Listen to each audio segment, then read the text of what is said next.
En esta lección te voy a contar cómo se utiliza la API de Streams del lenguaje de programación Java, mediante la cual vas a poder trabajar con colecciones de datos utilizando una sintaxis parecida a la de una tubería. Es una forma de describir el camino de pasos que queremos hacer para procesar una colección o un conjunto o algo en general que sea iterable, como por ejemplo en este caso mi variable países, que es de tipo lista, utilizando pasos que describen cada uno de los cambios que queremos que ocurran o cada una de las operaciones que queremos que se hagan para los elementos de la misma. Un stream al final tiene una forma parecida a esta. Nosotros lo que haremos es obtener a partir de una colección un stream usando una función generadora, que ahora os mostraré en código cuál puede ser. Luego agregaremos 0 o varios pasos intermedios que definen las transformaciones que queremos que ocurran dentro de esa tubería para cada uno de los elementos de mi colección. Y finalmente una operación terminal que puede devolver un resultado o puede devolver una colección de resultados a partir de lo que se ha hecho, o simplemente consumir esa stream sin devolver nada a cambio. Así que al final lo que ocurrirá es que para cada uno de los elementos de la colección se irán pasando la pelota pues, de un paso intermedio a otro hasta finalmente llegar al final, donde haremos algo definitivo con ese elemento. Vamos a verlo en código cómo se puede representar. Para poder obtener un stream, lo primero que necesitaremos es ese generador. La mayoría de clases que sean colecciones van a tener hoy en día un método llamado stream, mediante el cual vamos a poder obtener un stream de esa colección. Por ejemplo, si llamamos al stream de una lista, obtendremos un stream que iterará sobre cada uno de los elementos de esa lista. Si lo hacemos para un conjunto, también. Este stream tiene tipo, ¿vale? Si miramos el tipo de este stream, va a ser de tipo stream string. Es decir, la clase es parametrizable. Y eso tiene sentido porque, al fin y al cabo, si nosotros tenemos una colección de un tipo X, tiene sentido que su tubería nos permita trabajar también con elementos de tipo X, porque es el elemento del que está compuesto la tubería. Por ejemplo, en este caso stream va a ser pues, de tipo stream string. Pero tened en cuenta que puede haber más. Si tenemos una colección, por ejemplo, un set de empleados, pues tendremos un stream empleado. Si tenemos un mapa que asocia strings con números, tendremos un stream de entrada de string a número, por ejemplo, ¿vale? Así que depende. De todos modos, luego habrá operaciones que nos permitirán convertir unos datos en otros, así que es posible que en algún momento cambie el tipo genérico del stream. De hecho, generalmente nosotros ni siquiera escribiremos stream string como variable, sino que tal cual lo que haremos será llamar al punto stream y luego llamar a todas las operaciones que queramos que se hagan. Algunas de estas operaciones van a ser intermedias. Es el caso, por ejemplo, de la operación filter. Si os fijáis, esta función lo que hace es aceptar como parámetro un predicado y devolver como resultado un stream string. Casi todas las funciones intermedias van a tener esta forma. Una operación que describa cómo queremos que se procese ese elemento y van a devolver un stream para que podamos seguir concatenando cosas o seguir agregándoles operaciones intermedias. Es importante tener en cuenta que no todas las operaciones transformadoras van a ser así. Pensad en el caso de la operación distinct. Esta operación intermedia lo que hará es filtrar los elementos del stream para que nunca se devuelva un elemento duplicado, es decir, que se quede solamente con los únicamente distintos, por lo que no necesitamos ponerle parámetro porque no tienen más formas de operar.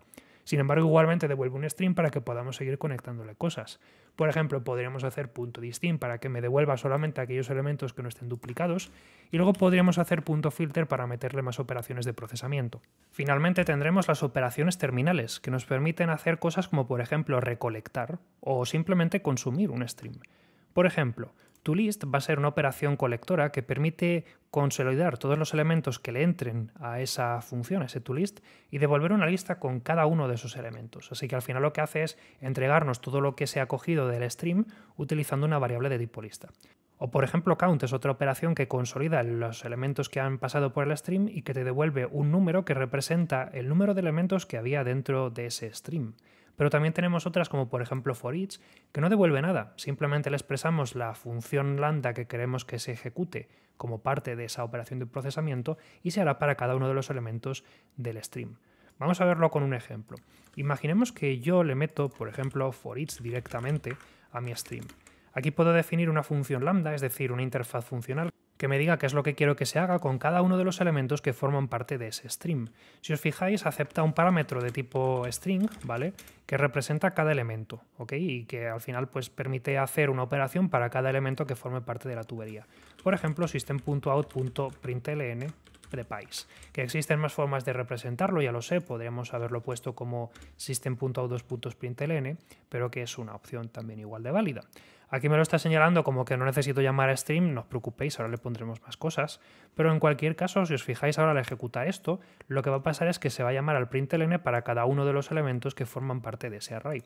Vamos a imaginar que en vez de ponerlo así lo pongo como país dos puntos y el nombre del país para que no se queje, y vemos que realmente lo que se está ejecutando es mi callback, ¿vale? Porque al fin y al cabo es lo que tenemos aquí, ¿no? País Argentina, país Bolivia. Para cada uno de los elementos se llama for each, ¿vale? Nadie se queda sin su procesado. Sin embargo, imaginad lo que ocurriría si yo tuviese elementos duplicados. Por ejemplo, si pongo 2 veces Bolivia. Pues que se va a llamar 2 veces a país pasándole como parámetro Bolivia, así que lo veremos 2 veces. Las operaciones intermedias nos permiten hacer ese tipo de procesado.